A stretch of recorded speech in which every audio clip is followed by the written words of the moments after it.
ये कहानी भारत के महान मैथमेटिशियन श्रीनिवास रामानुजन की जिंदगी पर आधारित एक सच्ची कहानी है। भारत में जन्मे रामानुजन ने अपनी बुद्धिमत्ता और जीवन के कड़े संघर्ष से दुनिया के बड़े बड़े विद्वानों को भी हैरान कर दिया था। इस कहानी को सुनने के बाद आपको भारतीय होने पर गर्व महसूस होगा और ये कहानी आपको जिंदगी में आगे बढ़ने के लिए भी इंस्पायर करेगी। जब भारत अंग्रेजों का गुलाम था तब 22 दिसंबर 1887 को श्रीनिवास रामानुजन का जन्म हुआ। रामानुजन के पिता एक नॉर्मल क्लर्क थे और उनकी फैमिली एक मिडिल क्लास फैमिली थी। रामानुजन बचपन से ही मैथ्स में काफी होशियार था। अपनी बेसिक एजुकेशन पूरी करने के बाद उसने अपने आप को मैथ्स के प्रति समर्पित कर दिया था। वो किसी कॉलेज या यूनिवर्सिटी में नहीं बल्कि खुद ही पढ़ता था। इसी वजह से वो इंटेलिजेंट तो बहुत था लेकिन उसके पास कोई डिग्री नहीं थी।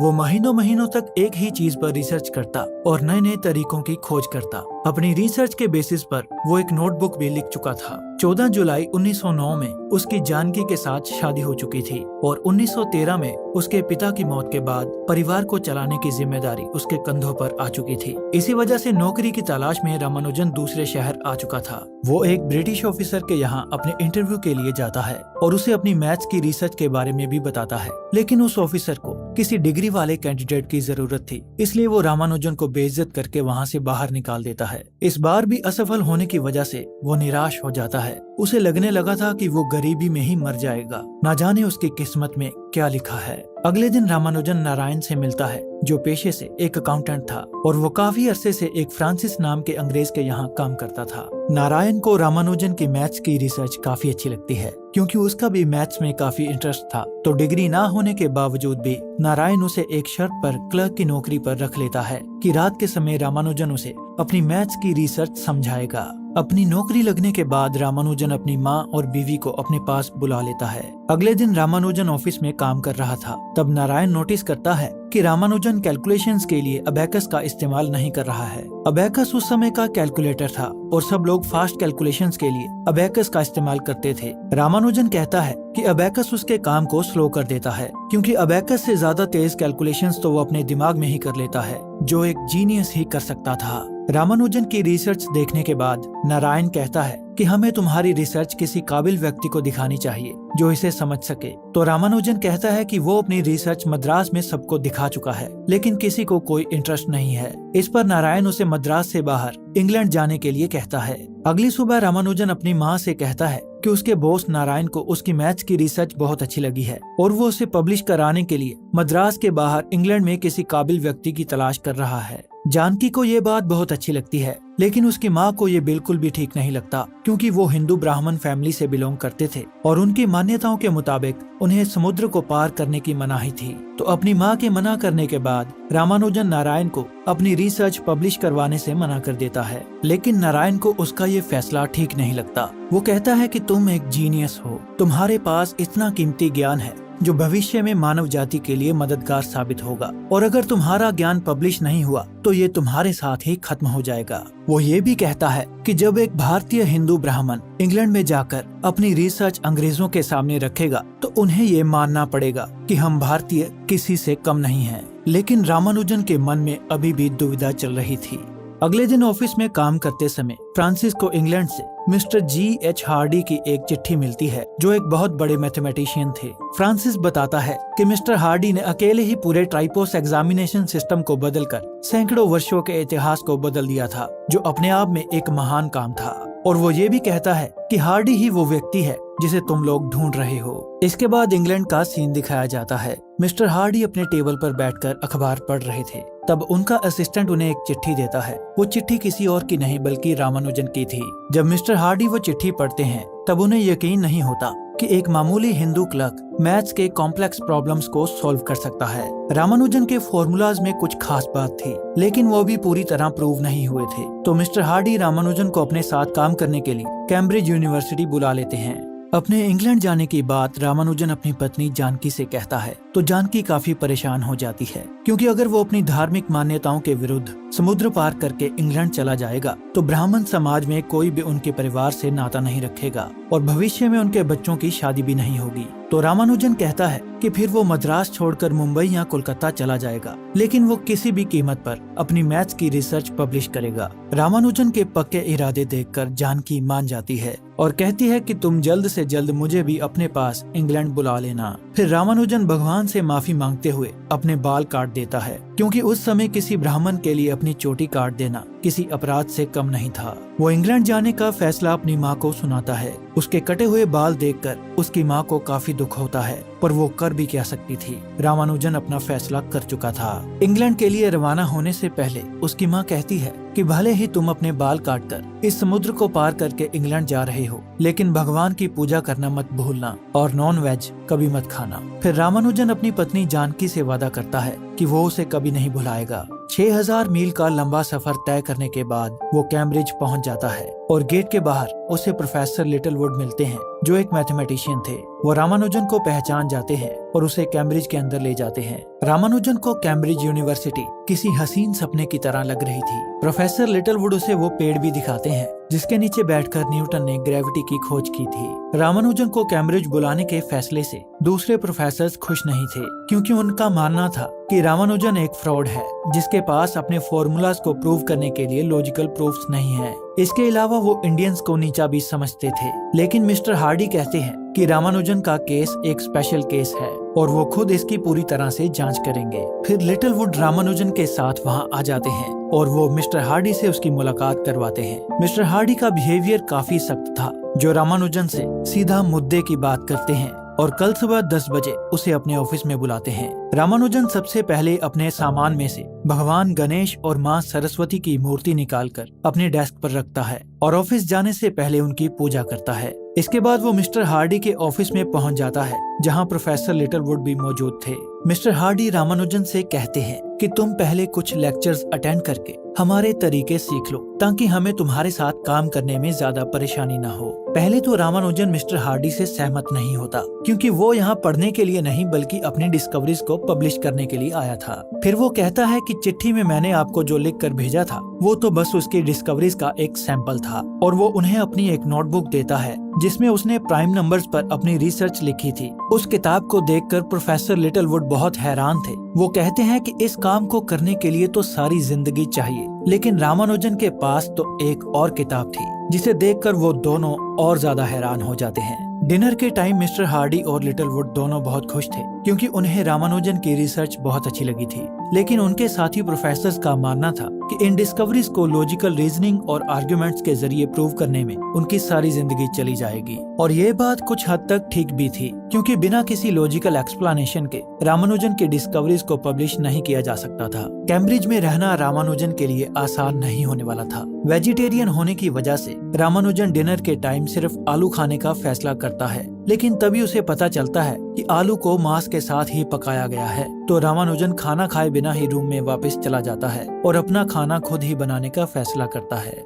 अगली सुबह जब वो मैथ्स का लेक्चर अटेंड कर रहा था, तब एक प्रोफेसर बोर्ड पर मैथ्स की प्रॉब्लम लिखता है और नोटिस करता है कि रामानुजन कोई नोट्स नहीं बना रहा था। तो वो रामानुजन को इंडियन होने की वजह से नीचा दिखाने के लिए बोर्ड पर लिखी प्रॉब्लम सॉल्व करने के लिए कहता है। वो प्रॉब्लम आधी अधूरी लिखी होने के बावजूद भी रामानुजन बड़ी आसानी से उसे सॉल्व कर देता है, जिसकी वजह से प्रोफेसर खुद को बेइज्जत महसूस करता है। वो तुरंत ही क्लास को खारिज कर देता है और बाद में बड़े रूड बिहेवियर के साथ रामानुजन से कहता है कि आज के बाद मेरी क्लास में होशियारी मत दिखाना। वो इंडियन होने पर रामानुजन को बेइज्जत भी करता है। उसके ऐसे बिहेवियर से रामानुजन काफी परेशान था। उसने तो बस मैथ्स की प्रॉब्लम सॉल्व की थी। रेसिज्म की वजह से वो काफी अकेला महसूस कर रहा था, पर वो महान वैज्ञानिकों की तस्वीरों और प्रतिमाओं को देखकर खुद को संभालता है और अपने काम को पूरा करने में जुट जाता है। अगले दिन रामानुजन मिस्टर हार्डी से कहता है कि प्रूफ्स के लिए उनका कीमती समय बर्बाद हो रहा है। दरअसल रामानुजन का मानना था कि सब लोग उसके इंडियन होने की वजह से उसकी मैथ्स की डिस्कवरीज को कभी साबित ही नहीं होने देंगे,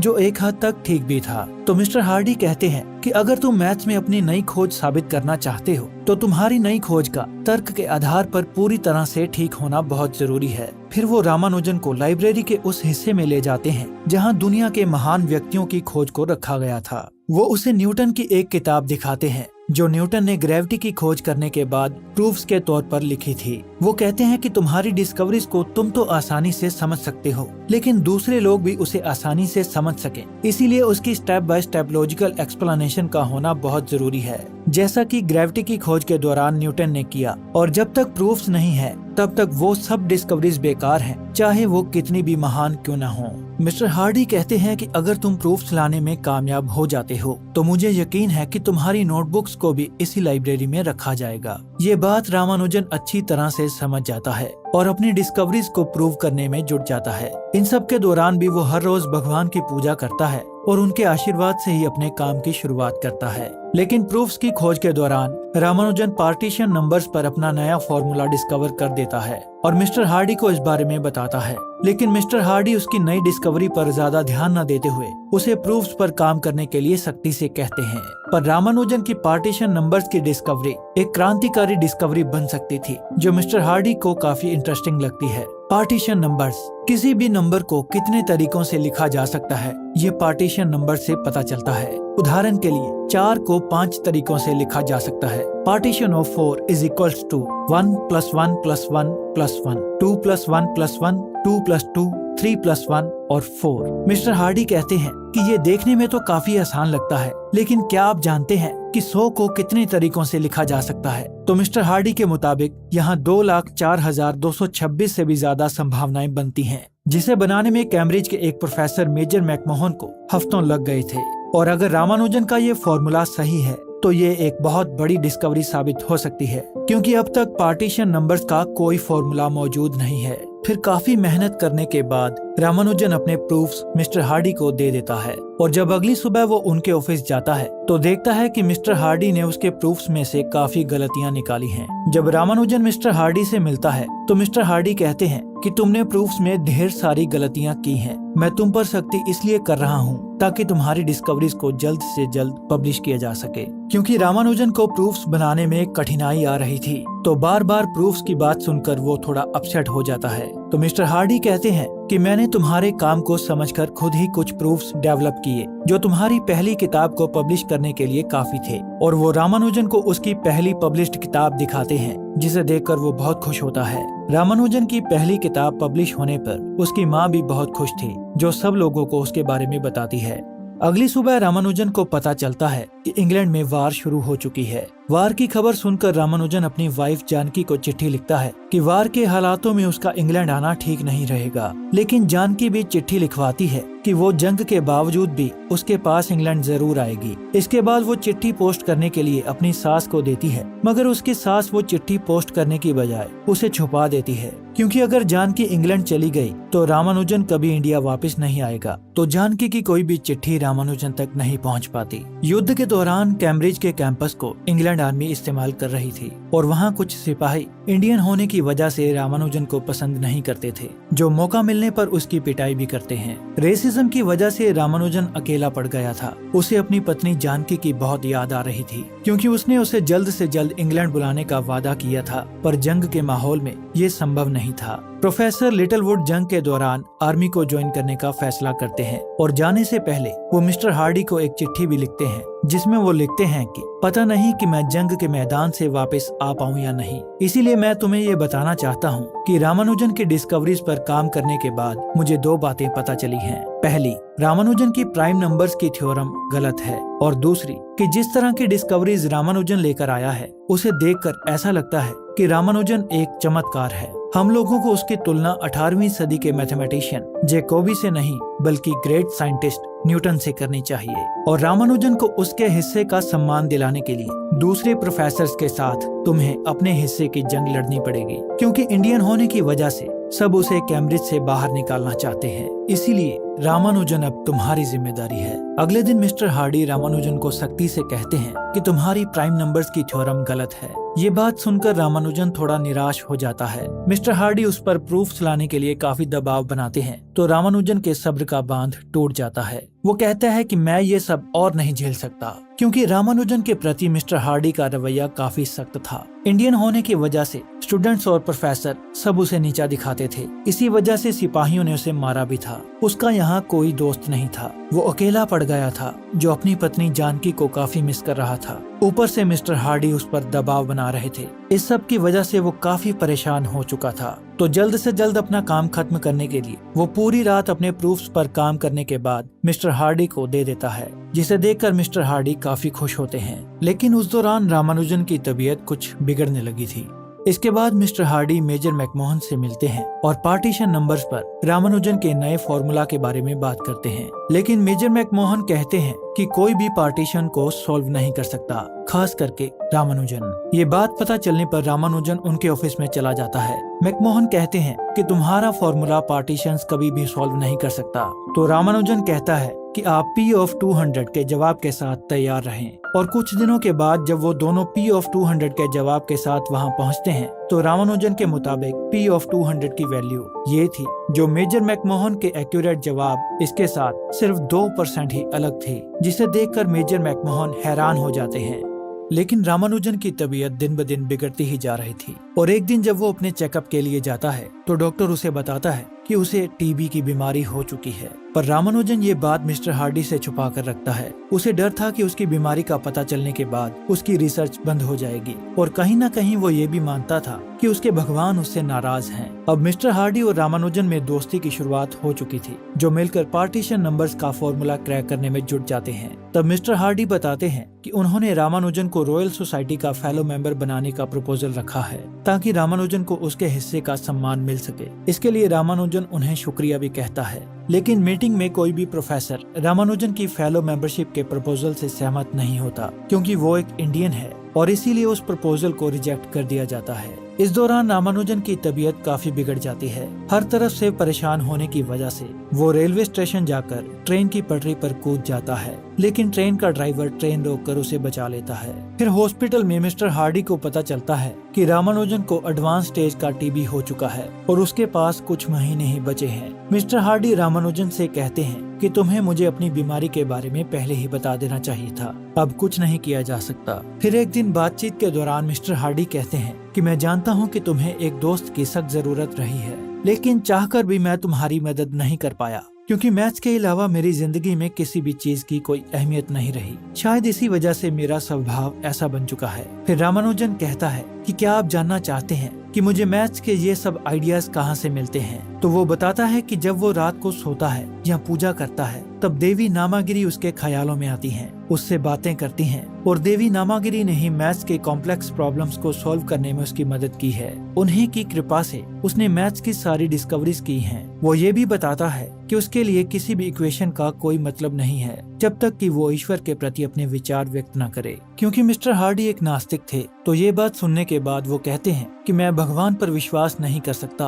क्योंकि भगवान को साबित नहीं किया जा सकता, लेकिन मैं तुम पर विश्वास करता हूँ। बीमार होने के बावजूद भी रामानुजन अपनी मैथ्स की रिसर्च को जारी रखता है और मिस्टर हार्डी को पार्टीशन नंबर्स पर अपना और बेहतर फॉर्मूला देता है, जिसका डिफरेंस 2% की बजाय 0.004% था। जब मिस्टर हार्डी उस फॉर्मूला को प्रूफ्स के साथ मेजर मैकमोहन को दिखाते हैं तो मेजर कहते हैं कि रामानुजन का फॉर्मूला बिल्कुल सही है। इसके बाद मिस्टर हार्डी रामानुजन को रॉयल सोसाइटी की फेलोशिप का सम्मान दिलाने के लिए केस फाइल करते हैं, जहां सभी प्रोफेसर्स को बुलाया जाता है। वो सबके सामने रामानुजन की डिस्कवरीज की बात करते हैं और लॉजिकल रीजनिंग और आर्गुमेंट से उसे प्रूव भी करते हैं। लेकिन अभी भी कुछ प्रोफेसर्स थे जो रामानुजन के खिलाफ थे, क्योंकि वो एक इंडियन था। पर केस का फैसला मिस्टर हार्डी के फेवर में जाता है और रामानुजन को रॉयल सोसाइटी का मेंबर बना लिया जाता है। अब रामानुजन एक ग्रेट मैथमेटिशियन साबित हो चुके थे और उस समय एक इंडियन के लिए ये बहुत बड़ी अचीवमेंट थी, जो मिस्टर हार्डी के बिना संभव नहीं थी। जंग खत्म हो चुकी थी और रामानुजन इंडिया में अपने घर जाने वाले थे। तब मिस्टर हार्डी उनसे मिलने आते हैं। रामानुजन के साथ काम करने के बाद उनमें दोस्ती का अटूट रिश्ता बन चुका था, जिसने उन दोनों की जिंदगियों को पूरी तरह से बदल दिया था। इसके बाद रामानुजन 1 साल तक अपनी फैमिली के साथ रहे और 1 साल बाद 26 अप्रैल 1920 को मात्र 32 वर्ष की उम्र में उनका देहांत हो गया। उनकी मौत की खबर से मिस्टर हार्डी और बाकी प्रोफेसर्स को भी काफी दुख पहुंचा। 1976 में उनकी एक खोई हुई नोटबुक मिली, जिसे उन्होंने इंडिया आने के बाद लिखा था। जिसे बाद में ब्लैक होल थ्योरी समझने में इस्तेमाल किया गया। अपनी छोटी सी जिंदगी में श्रीनिवास रामानुजन जी ने जो कर दिखाया उसके लिए वो हमेशा अमर रहेंगे और पूरा भारत उन्हें दिल से सलाम करता है। मैं आशा करता हूँ कि आपको इस कहानी ने मोटिवेट जरूर किया होगा। तो भारत के महान मैथमेटिशियन की इस कहानी को अपने दोस्तों और परिवार वालों के साथ जरूर शेयर करें। इस वीडियो को लाइक करें और ऐसी ही और इंस्पायरिंग स्टोरीज देखने के लिए हमारे चैनल को सब्सक्राइब करें।